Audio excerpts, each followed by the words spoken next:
नमस्कार। जब भी हम विकास या डेवलपमेंट शब्द सुनते हैं तो हमारे दिमाग में सबसे पहले क्या आता है?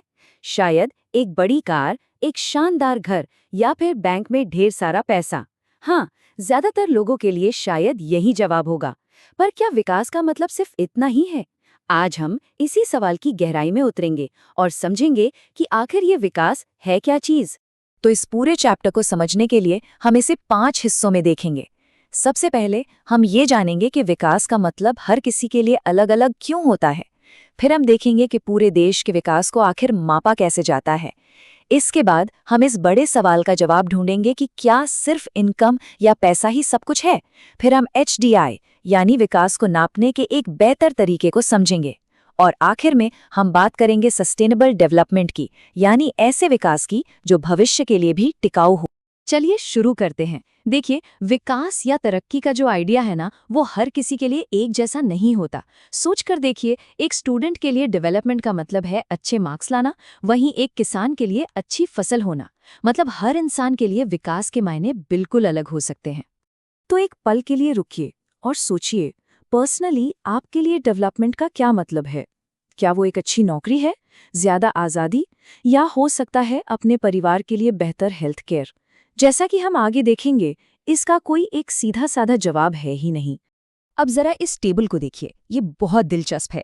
ये दिखाता है कि हमारी जिंदगी के हालात कैसे हमारे लक्ष्य तय करते हैं। एक गांव के मजदूर के लिए विकास का मतलब है कि उसे साल भर काम मिले, अच्छी दिहाड़ी मिले और उसके साथ भेदभाव ना हो। वहीं पंजाब के एक अमीर किसान का सपना है कि उसका परिवार और अमीर हो और वो अपने बच्चों को पढ़ने के लिए विदेश भेज सके। दोनों के लक्ष्य कितने अलग हैं, है ना? और पता है, कभी कभी तो ये लक्ष्य एक दूसरे के एकदम खिलाफ भी हो सकते हैं। जैसे एक उद्योगपति चाहता है कि ज्यादा बिजली बनाने के लिए एक बड़ा डैम बने, उसके लिए ये विकास है। लेकिन उस डैम की वजह से जिन आदिवासियों की जमीन और घर डूब जाएंगे, उनके लिए तो ये विनाश है। तो यहाँ से एक बहुत जरूरी बात निकल कर आती है, जो एक के लिए विकास है, जरूरी नहीं कि वो दूसरे के लिए भी विकास हो। तो मुद्दा ये है कि विकास का मतलब सिर्फ ज्यादा पैसा कमाना नहीं होता। हाँ, इनकम जरूरी है, पर लोग उसके अलावा भी बहुत कुछ चाहते हैं। ऐसी चीजें जो शायद पैसे से खरीदी नहीं जा सकती, जैसे बराबरी का व्यवहार, आज़ादी, सुरक्षा और दूसरों से मिलने वाला सम्मान। ये सब भी एक अच्छी जिंदगी के लिए उतने ही जरूरी हैं जितना कि पैसा। अच्छा, जब हमने ये समझ लिया कि एक इंसान के लिए विकास कितना कॉम्प्लेक्स हो सकता है, तो जरा सोचिए, पूरे देश के विकास को मापना कितना मुश्किल काम होगा। हम ये कैसे तय करें कि एक देश दूसरे से ज्यादा डेवलप्ड है? चलिए देखते हैं कि इकोनॉमिस्ट इस बड़ी पहेली को सुलझाने की कोशिश कैसे करते हैं। तो देशों को कंपेयर करने का सबसे कॉमन तरीका है प्रति व्यक्ति आय, यानी per capita income. World bank जैसी संस्थाएं भी इसी का इस्तेमाल करती हैं। इसको समझना बहुत आसान है। आप ऐसे समझिए कि देश की जो कुल आमदनी है, उसे जब हम देश की कुल आबादी से भाग दे देते हैं, तो जो आंकड़ा मिलता है वही है प्रति व्यक्ति आय। मतलब औसतन एक इंसान कितना कमाता है। लेकिन क्या ये औसत आय हमेशा सही तस्वीर दिखाती है? चलिए एक मजेदार उदाहरण देखते हैं। हमारे पास दो देश हैं, देश ए और देश बी। देश ए में 5 लोग हैं और सबकी कमाई लगभग एक जैसी है, 10,000 के आसपास। वहीं देश बी में 4 लोग सिर्फ 500 रुपए कमाते हैं और एक अकेला इंसान 48,000 रुपए कमाता है। पर मजे की बात यह है कि जब हम दोनों का एवरेज निकालते हैं, तो दोनों देशों की औसत आय ठीक 10,000 रुपए आती है। अब आप ही सोचिए, दोनों की औसत आय तो बराबर है, पर क्या ये दोनों देश एक जैसे विकसित हैं? अगर आपको इन दोनों में से किसी एक देश में रहने का मौका मिले, तो आप किसे चुनेंगे? देश ए, जहां सब लगभग बराबर हैं, या देश बी, जहां अमीर और गरीब के बीच इतनी बड़ी खाई है? ये कार्टून इसी बात को कितनी अच्छी तरह से समझाता है।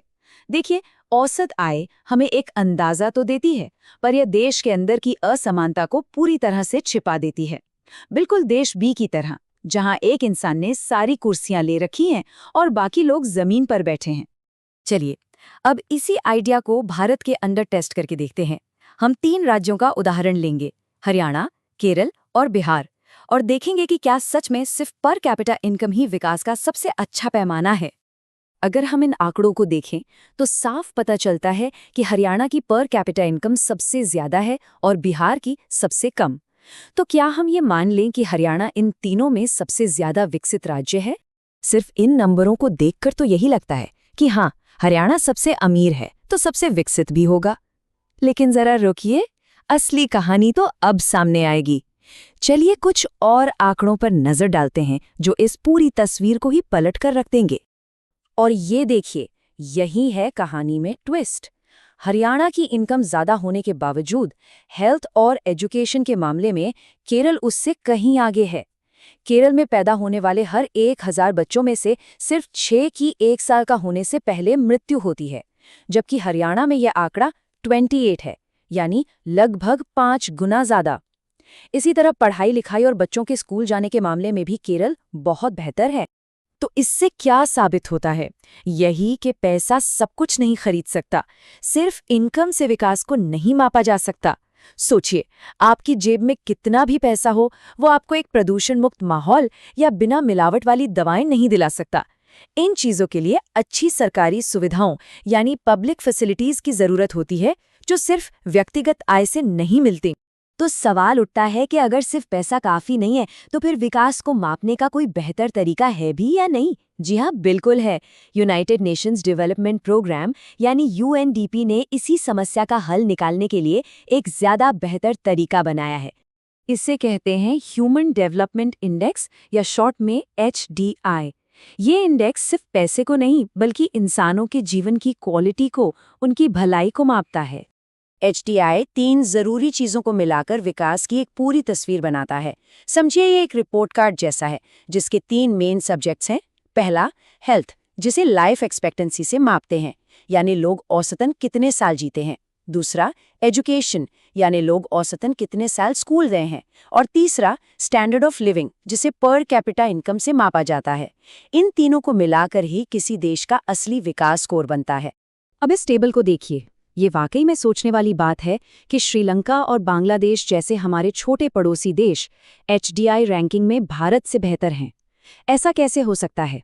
क्योंकि उन्होंने अपनी इनकम का बेहतर इस्तेमाल अपनी जनता के स्वास्थ्य और शिक्षा पर किया है। ये फिर से वही बात साबित करता है कि विकास का मतलब सिर्फ देश की तिजोरी भरना नहीं है, बल्कि देश के लोगों की जिंदगी को बेहतर बनाना है। ठीक है, तो हमने विकास को मापना सीख लिया, लेकिन मान लीजिए कि आज कोई देश HDI में टॉप पर है, पर क्या वो हमेशा वही रहेगा? यहीं से एक और बहुत बड़ा सवाल उठता है, और शायद सबसे जरूरी सवाल, क्या हमारा विकास का तरीका टिकाऊ है? क्या ये भविष्य की पीढ़ियों के लिए भी बना रहेगा? ये एक बहुत गहरी बात है जो हमें सस्टेनेबिलिटी का महत्व याद दिलाती है। इसका मतलब है कि हमें अपने संसाधनों का इस्तेमाल ऐसे करना चाहिए ताकि हमारी आने वाली पीढ़ियां भी एक अच्छी जिंदगी जी सकें। आज की सच्चाई ये है कि हम अपने भविष्य के संसाधनों को बहुत तेजी से खत्म कर रहे हैं। चाहे वो जमीन के नीचे का पानी हो, जो रिन्यूएबल तो है, पर हम उसे जितनी तेजी से निकाल रहे हैं वो उतनी तेजी से भर नहीं पा रहा। या फिर कच्चा तेल, जिसके भंडार सीमित हैं और एक दिन खत्म हो जाएंगे। ये विकास का टिकाऊ मॉडल बिल्कुल भी नहीं है। ये तो ऐसा है जैसे हम एक ऐसी गाड़ी चला रहे हैं जो अपनी ही पेट्रोल की टंकी में छेद कर रही हो। तो आखिर में हम ये कह सकते हैं कि विकास कोई मंजिल नहीं है, बल्कि एक लगातार चलने वाला सफर है, एक खुली बहस है। इसको कोई एक आसान जवाब नहीं है। ये सिर्फ औसत आय के बारे में नहीं है। ये इस सवाल के बारे में है कि हम एक समाज के तौर पर कैसा भविष्य बनाना चाहते हैं। एक ऐसा भविष्य जहां सिर्फ कुछ लोगों के पास सारी कुर्सियां हों, या एक ऐसा भविष्य जहां हर किसी के बैठने के लिए जगह हो, आज भी और आने वाली पीढ़ियों के लिए भी। फैसला हमें ही करना है।